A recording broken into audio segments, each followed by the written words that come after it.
That's it. Yeah.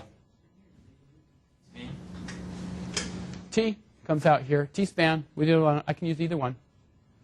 T-span and T should be the same. Now, okay, that's because we said T-span was 0 in steps of 1 to 10. If I had picked T-span to be 0 and 10, it would be 2 numbers, right? And it would pick the steps in between, and T-span might have 1,000 numbers in it.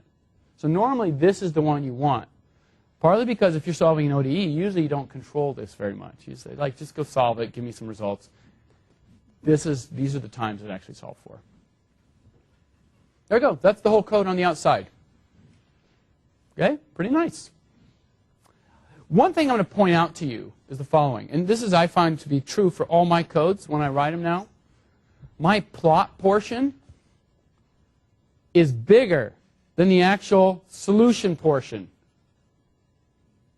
Right? This is what, again, highlights a couple key things. When you're working with MATLAB, you're doing this huge high-level functionality in very little code.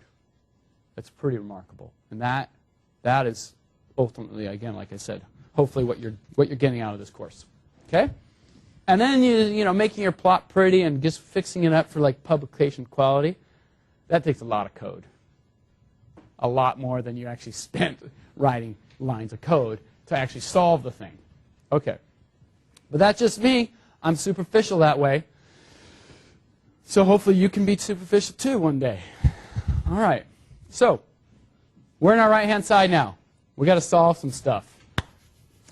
Now, the first thing I need to do before I step forward in time is I need to find what that stream function is. So what I need to do is calculate psi, the stream function, which means I need the Fourier transform of omega. And I'm going to have to calculate some derivatives. I'm going to have to do lots of stuff over here. So let's start off with calculating our stream function. And by the way, it's a vector right now, right? So one thing I could do is to say, well, look, let's just write some things down we're going to need. I need the Fourier transform of omega. Well, that is actually the reshape of WT2 back into an n by n. Because once I have that, I can say that psi. By the way, let me ask you the following question. Do I need psi? What do I really need? You need x and y derivatives of psi. And to calculate an x derivative or y derivative Fourier transform is you take the function, you take its Fourier transform, multiply by ikx or iky, and then your inverse Fourier transform. So I don't really ever need psi. I just need its Fourier transform. Right? So it is enough just to get the Fourier transform of psi of t. I will let you contemplate and ponder. Okay? Psi of t is equal to minus, formula's right there, omega t dot divided by k. Done. I have psi of t. That's the double Fourier transform of psi, right? Yep. Yep. So WT right now is we always think about, whenever we think about the Fourier transform, it's FFT2, Fourier transform in x and in y. And by the way, we will need, sorry, I apologize, kx and ky for the one derivatives. So let's send those in, kx, ky, which I got here. File, save, here, boom, file, save. Okay, so I just got psi of t. Great. That's all I needed for here. So if we have the board up real quick, or lights real quick. So I need to compute this right-hand side. I need the Fourier transform in 2 dimensions of all this stuff here. So I have to have an x derivative of psi, a y derivative of psi. So how do I compute the x derivative of this? Well, you do have this formula, right? So psi of x is equal to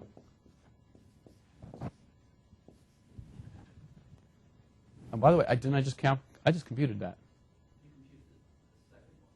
What's that? I mean, that's one Fourier transform that you're underlining. Right. Doesn't matter. Put the y in there. Yeah. right? Fourier transform stuff that hasn't done y, boom. Point is, I have this formula here. So all I got to really do is say, if I want that, I already have psi of t. All I got to do is multiply that by ikx.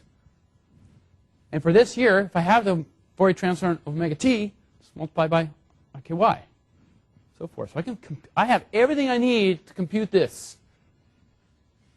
And then I'm going to Fourier transform the whole thing.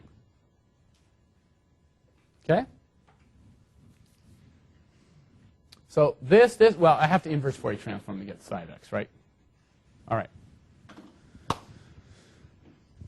All right, let's do it. See that? All right. So here we go. Let's compute some right-hand sides. So let's get psi of x. What is psi of x? Psi of x is just the inverse Fourier transform in 2 dimensions of I times kx dot times psi t. That's it. Just wrote down that formula. By the way, psi of y, same thing. I mean, not same thing, but it's now I times ky dot times psi of t. I still need omega x and omega y, so omega of x is just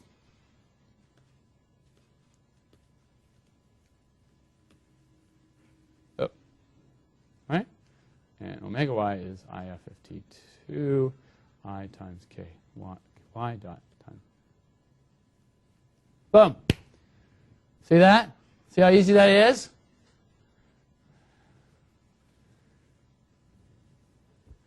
All right. Simple as that. My 6-year-old can do it. If she could read. Anyway.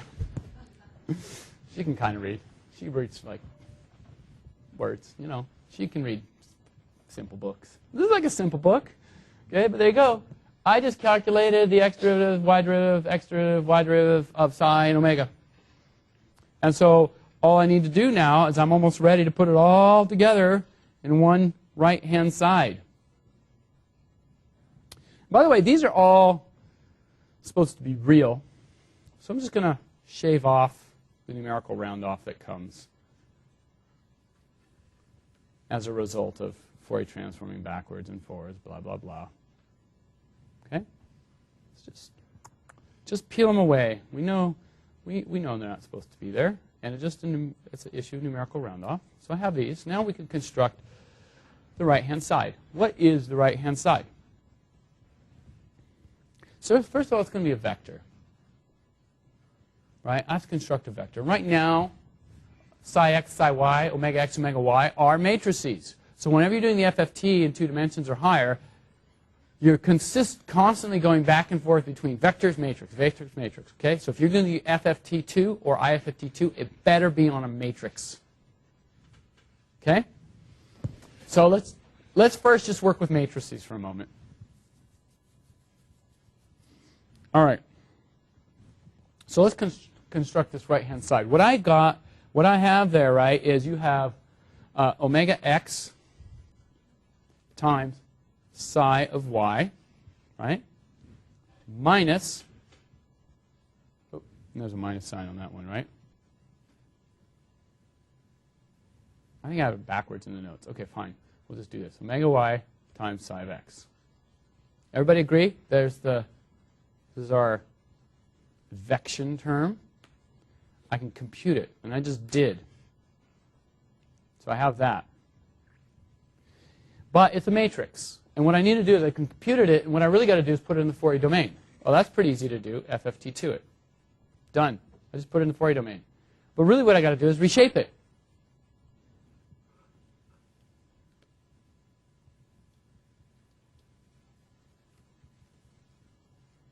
Done. Oh, yeah, I forgot the T.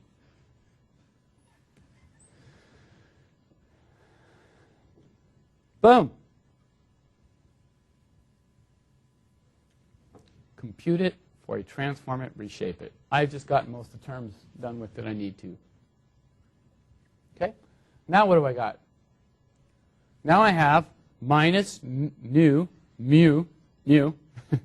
times kx squared plus ky squared. But now it's interesting. This kx squared plus ky squared should be a vector, right? It's because I'm gonna multiply it by the Fourier transform of omega, which is just already have. It's omega t. Sitting right up there in this line of code. Okay? But I already shaped it. I could have just brought in omega t2. In fact, I could just leave it as omega t2, actually. Just as long as I multiply it by a vector, which is kx squared plus ky squared as a vector. In fact, I could say reshape here. So here's one way to do it. Reshape k to an n squared by 1.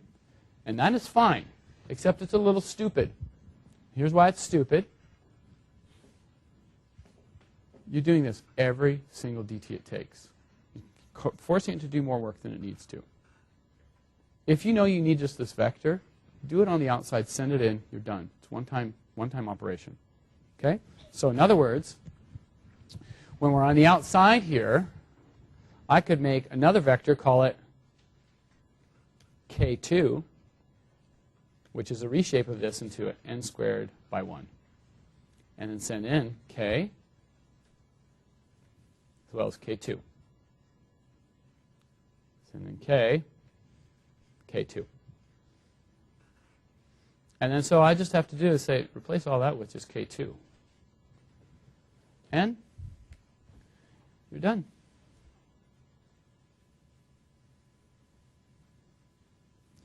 Um, 35 minutes. Of course, we haven't debugged yet. Who think it's going to work on the first time? Anybody? Charles putting the money down. Boom. If Charles is right, everybody got to give him $20. Charles, I'm going to tell you. I'm not going to tell you what happens if you're wrong. Okay. Safe. I actually think it might work on the first time too. And we just say A11 581. You ready? You ready? I don't know. Do you feel tension? I feel tension. Oh! Did I not save it? Oh, you know I didn't save this. Hold on, hold on. That's all right. So I didn't save it yet, so it doesn't count. All right. Now it counts. Line 11, column 13, on right-hand side. What's it complaining about? Unexpected MATLAB operation.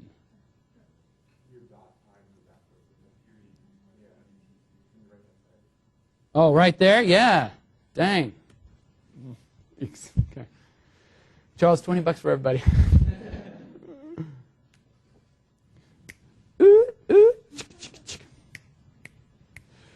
Dang, homies, look at that. Okay. Here's the thing, 35 minutes and some change. Let me just emphasize to you what you just did today. I don't think you quite realize, let me just say, how much ass you kick right now. Right? This is quite remarkable for you. Think about what we did here. We took a research level problem. We cranked it out in 35 minutes. Done. You now have something you can just start solving things with. This is what you should be doing in computing for your PhD. And if you're not doing this, get practiced. Granted, I'm experienced at this, but this is what you need to be proficient at. Let me just tell you that right now. You better be proficient like that. When you see a problem, although it's complicated, you should be able to just say, boom, I'm going to forearm shiver this. I got 2 hours. I'm going to get it all done. It's that simple. Most of your professors that you work with can't do that. They're old school. They don't know how to program. You can. It's a changing world. And if you can't do this, you're going to be in trouble. Okay? MATLAB allows you to do this. 35 minutes. Okay? Pretty remarkable. And I want you to just have that in your head, how important that is. This is why you're here, hopefully. Right? This class specifically. We have another class, by the way. I don't want to talk trash about our own department, but we have another numerical analysis sequence. They go for a whole year just doing computation, 5-credit course for a whole year. And at the end of that whole year, they can't do this. And I'm like, are you kidding me? You took a whole year computing and you can't? Like, or if they do it, it takes them a long time. I want this to be a 35-minute exercise 40-minute exercise. That's what you should start thinking about in coding, okay? Now, last thing I want to do, if we have a second, we do have a second. Let me just show you, because a lot of you last time were kind of lying to me. Not that I'm going to hold that against you, maybe a little. But we were talking about putting two vortices together. And some of you were like, oh, yeah, no, I did it. Yeah. Okay, so I clearly could tell that people hadn't. And so we're going to do it right now, and I'm going to show you the dipole. And I'm going to make it one up, one down, and we're going to run it.